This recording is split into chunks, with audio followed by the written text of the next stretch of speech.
Yang menurut saya juga hipotesis baik dalam membangun society adalah begini. Tapi yang bisa mengaplikasikan ilmu terus kamu aplikasikan dengan baik. Tapi kalau nggak bisa mengaplikasikan ya minimal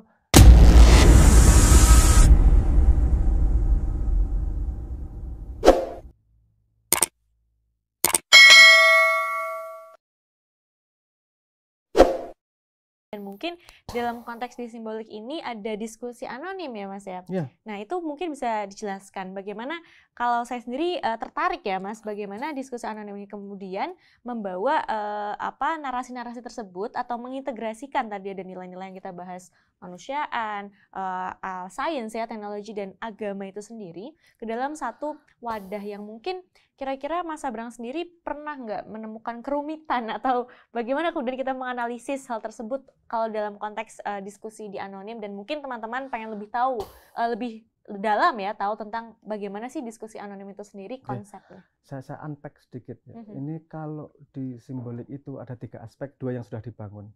Aspek pertama Zettelkasten itu metodologi untuk akuisisi informasi, dan kita membuat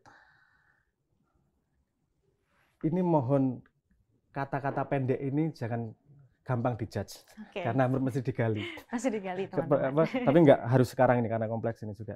Zettelkasten itu membangun external consciousness, membangun eksternal kesadaran eksternal kita, sehingga kita bisa ngobrol sama diri sendiri itu seolah-olah dengan eksternal. Itu yang akan dibangun. Ini lagi dibangun.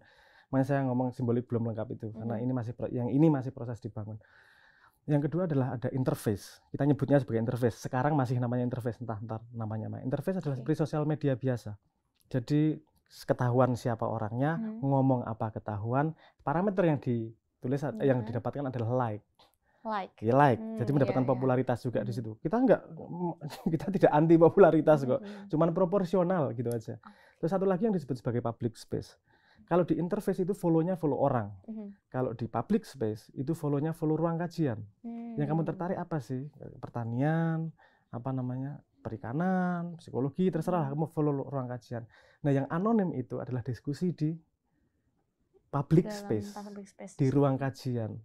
Karena isi lebih penting daripada siapa di situ. Daripada siapa yang mengatakan. Dari siapa yang mengatakan.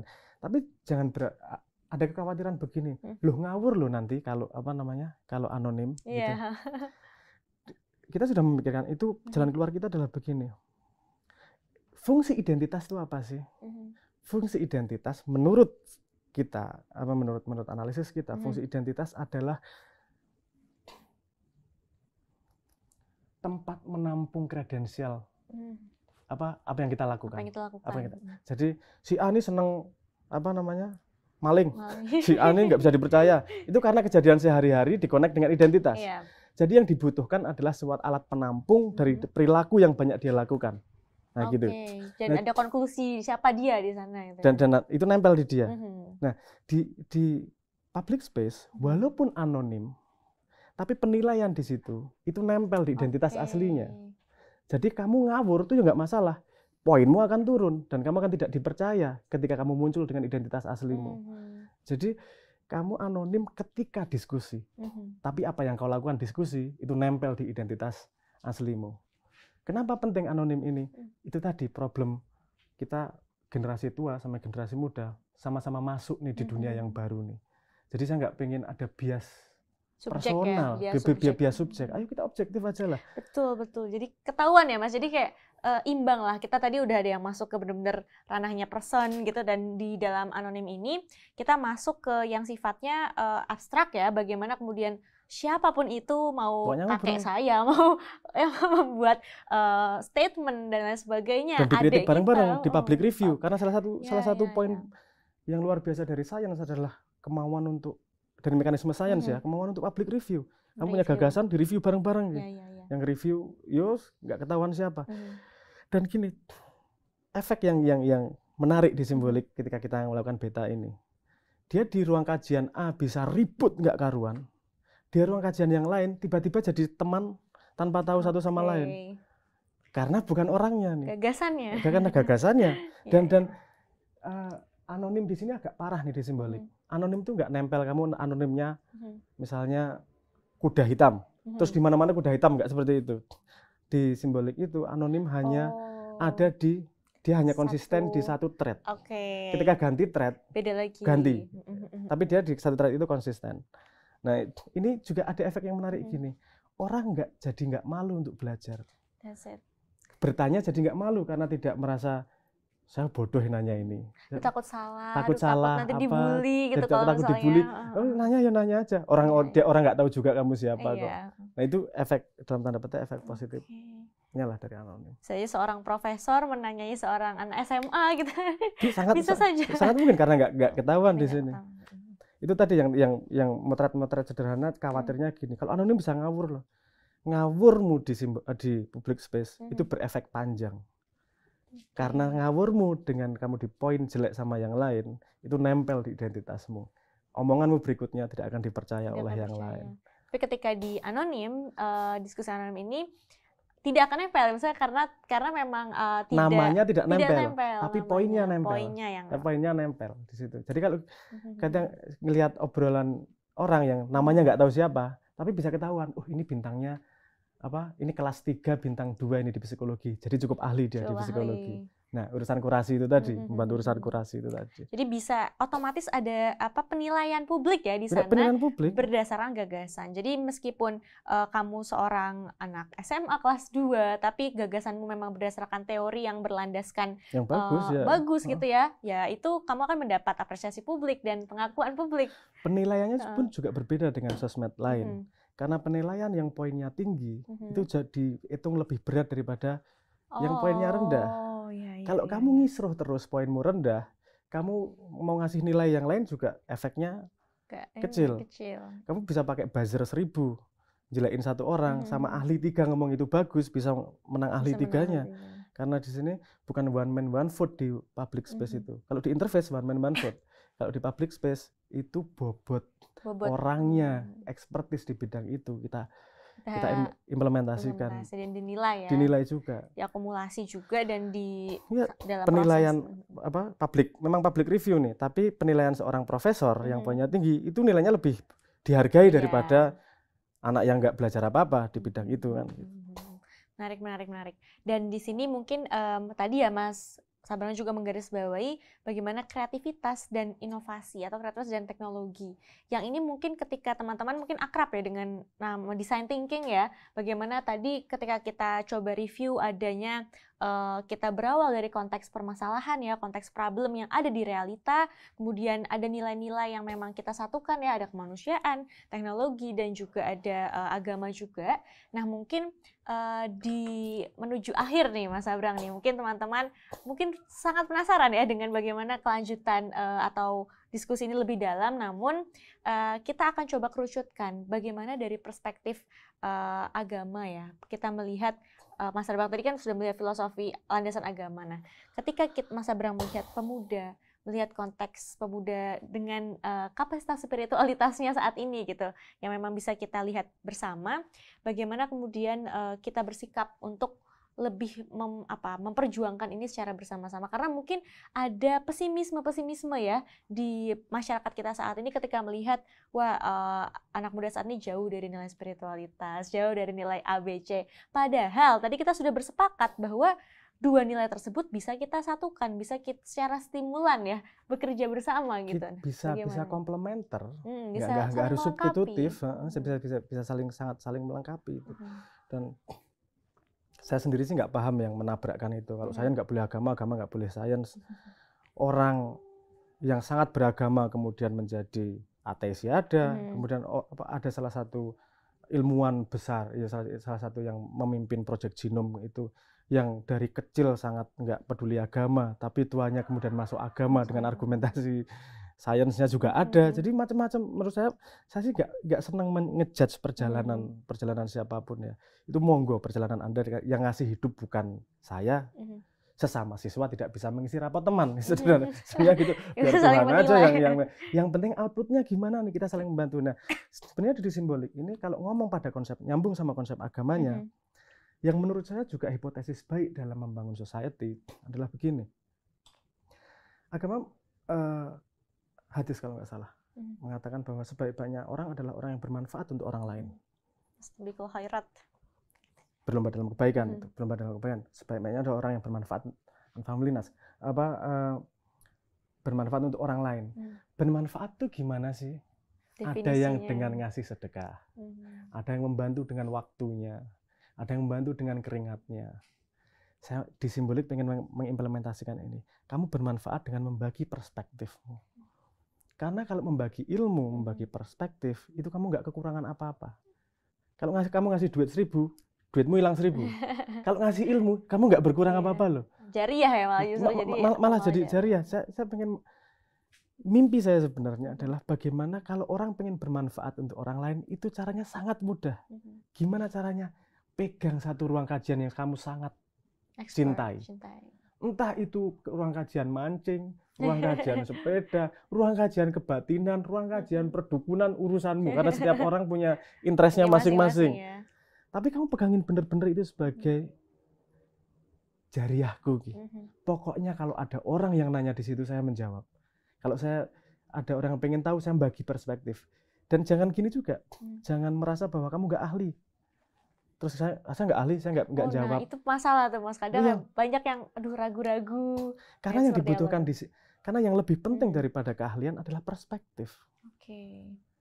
Perspektif unik itu mahal, susah nyarinya, mahal.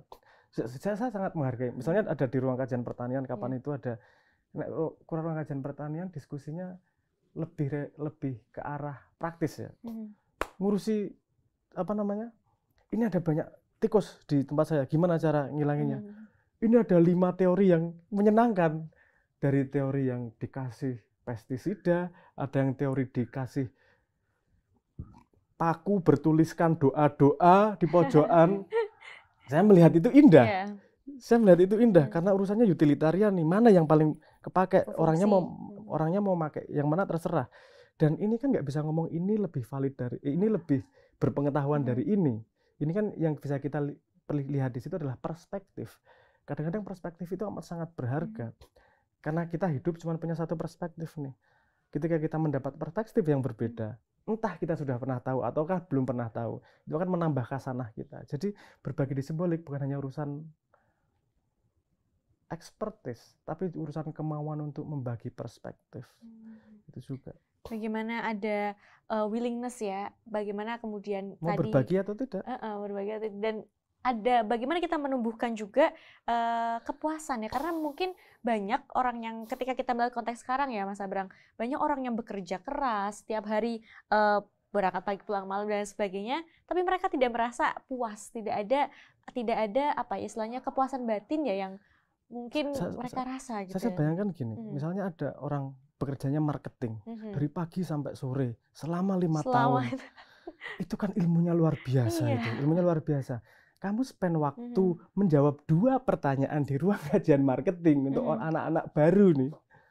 Itu kan sudah ngupgrade-nya sangat bermanfaat gitu ya. Dan ada nilai spiritual dari pengalamanmu dalam tanda petik lah. Karena ilmu kan juga ada spiritualnya, karena nggak bisa, ya itu tadi, nggak bisa kita pegang. Ilmu kan bisa kita pahami, dan pemahaman adalah rezeki juga. Makanya bagi-bagi rezeki, bagi-bagi ilmu itu.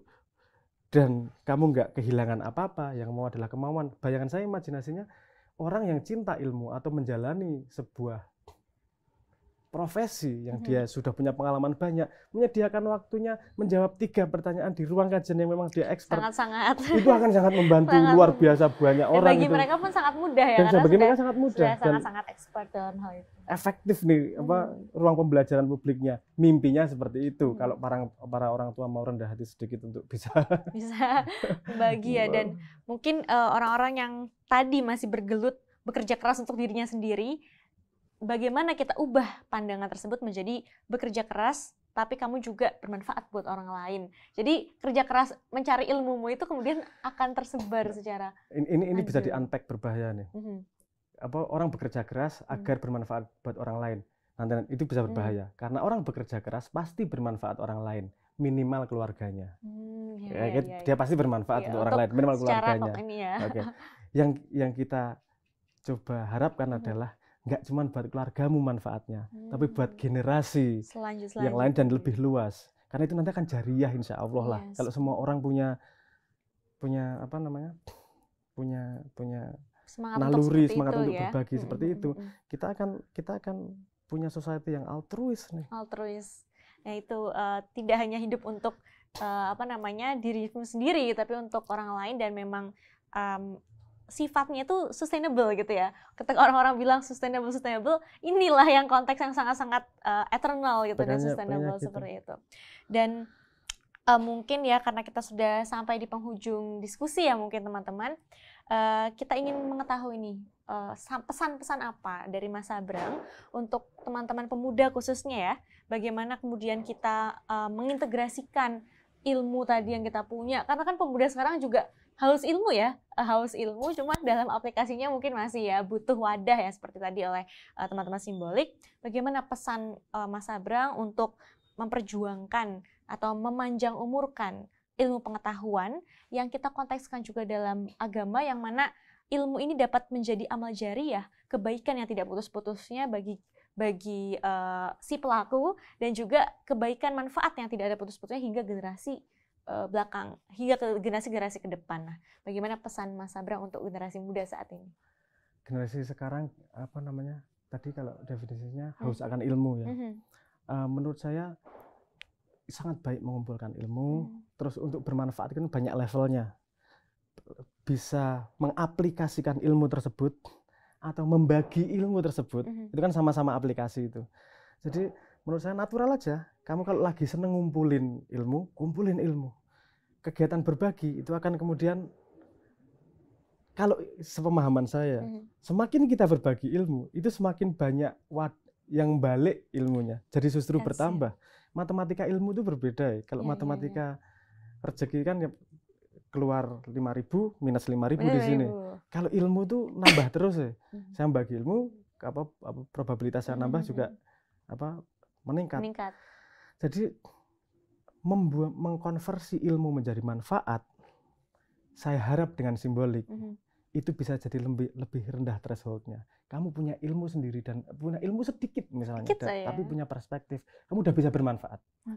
Dengan bermanfaat itu ilmumu naik, potensimu bermanfaat tambah lebar lagi. Naik lagi gitu ya, berkembang biak seperti itu. Jadi society yang memang kita girohnya ini pada berbagi ilmu, nanti membuat inisiatif-inisiatif. Tidak semua orang punya kesempatan mengaplikasikan ilmu karena banyak limitasi juga ya.